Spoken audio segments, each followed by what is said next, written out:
Drishti IAS is pleased to revise its program specially targeting GS Paper 4, which deals with ethics, integrity, and aptitude.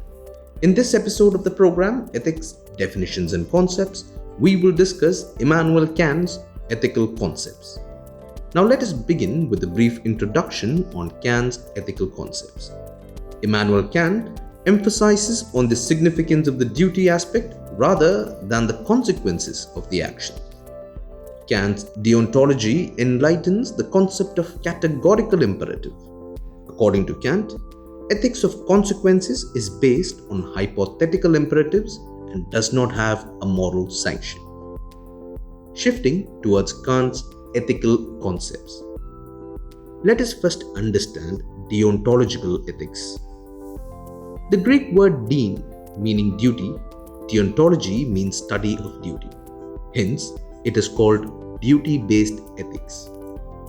Deontology is the normative ethical theory that the morality of an action should be based on whether that action itself is right or wrong under a series of rules rather than based on the consequences of the action. For example, recently, Mahendra Singh Dhoni won the ICC Spirit of Cricket Award of the Decade for recalling English batsman Ian Bell back to the field in 2011 Test match. The batsman was given out by the umpire in an ambiguous manner. Dhoni did the right action to recall the English batsman without worrying of the consequences. Deontological theory is based on morality on certain duties or obligations and claims that certain actions are intrinsically right or wrong regardless of their consequences. For example, elders must be respected. Respecting them is considered right. If someone is found disrespecting them, may have a genuine reason behind the disrespect, is considered as a bad person. One of the most important implications of deontology is that a person's behavior can be wrong, even if it results in a positive outcome, and an act can be virtuous, even if it results in a negative outcome. Now let us see the contributions of Immanuel Kant towards deontological ethics. Contribution of Immanuel Kant. Immanuel Kant is the most prominent deontological ethicist. He believed that ethical actions follow universal moral laws such as don't lie, don't steal, don't cheat, regardless of consequences. He argues means are more important than the ends. An action is justified if it follows moral law, not by its results. Unlike consequential theories, which justifies an action that produces greater good or pleasure. It says a choice or an action right if it is in conformity with a moral norm. Thus, an agent has a duty to act in accordance with a moral norm, irrespective of the potentially beneficial effects of the action. He believes human inclinations, emotions, and consequences should play no role in moral action. Therefore, the motivation behind an action must be based on obligation and well thought out before the action takes place. Hence, moral actions are based on a sense of duty, not on self-interest or greatest utility. It does not need weighing the cost and benefits of a situation or an action. Moving towards the next part of our discussion, that is categorical imperative given by Immanuel Kant. Kant's deontology enlightens the concept of categorical imperative. It is a moral law that is unconditional or absolute for all agents, the validity or claim of which does not depend on any ulterior motive or end. For Kant, the only thing that is unqualifiedly good in this world is a good will. The will to follow the moral law regardless of profit or law to ourselves. For him, there is only one such categorical imperative, which he formulated in various ways. Act only according to that maxim by which you can at the same time will that it should become a universal law.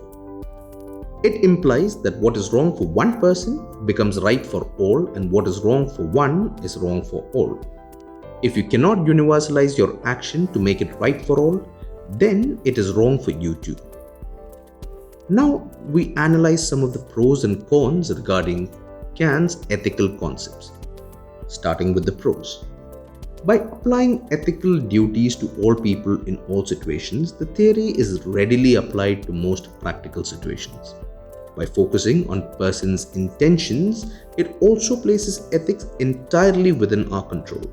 We cannot always control or predict the outcome of our actions, but we are in complete control of our intentions. There are absolute principles like do not cheat, do not steal, etc., which apply to everyone. There are things you must do, even though you know they are wrong, such as shooting that intruder to protect your family. Looking at the cons, it is seen as strongly opposed to utilitarianism as it ignores what is at stake in terms of consequences.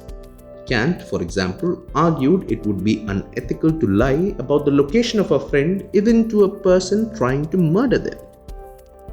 Bioethical decisions in areas such as abortion, euthanasia, cloning, organ harvesting, end-of-life decisions, etc. are against the ethics of a medical practitioner, yet practiced for the greater good. It can produce results that can be unacceptable to the most. For example, suppose you are a software engineer and learn that a nuclear missile is about to launch that might start a war. You can hack the network and cancel the launch, but it is against your professional code of ethics to break into any software system without permission, and it is a form of lying and cheating. Deontology advises not to violate this rule. However, in letting the missile launch, thousands of people will die. At the end, looking over some of the previous year questions related to this topic. In 2018, the following questions were asked. In doing a good thing, everything is permitted which is not prohibited expressly or by clear implication. Examine the statement with suitable examples in the context of a public servant discharging his or her duties. With regard to morality of actions, one view is that means are of paramount importance and the other view is that the ends justify the means. Which view do you think is more appropriate? Justify your answer. In 2015, the following question was asked. A mere compliance with law is not enough. The public servant also has to have a well-developed sensibility to ethical issues for effective discharge of duties. Do you agree? Explain with the help of two examples where A. An act is ethically right but not legally, and B. An act is legally right but not ethically. And finally, in 2013, the following question was asked. The good of an individual is contained in the good of all. What do you understand about this statement? How can this principle be implemented in public life? With this, we conclude today's episode of Ethics, Definitions and Concepts. Until next time, stay safe and thank you. To watch our videos in Hindi, subscribe to our Hindi YouTube channel, Drishti IAS.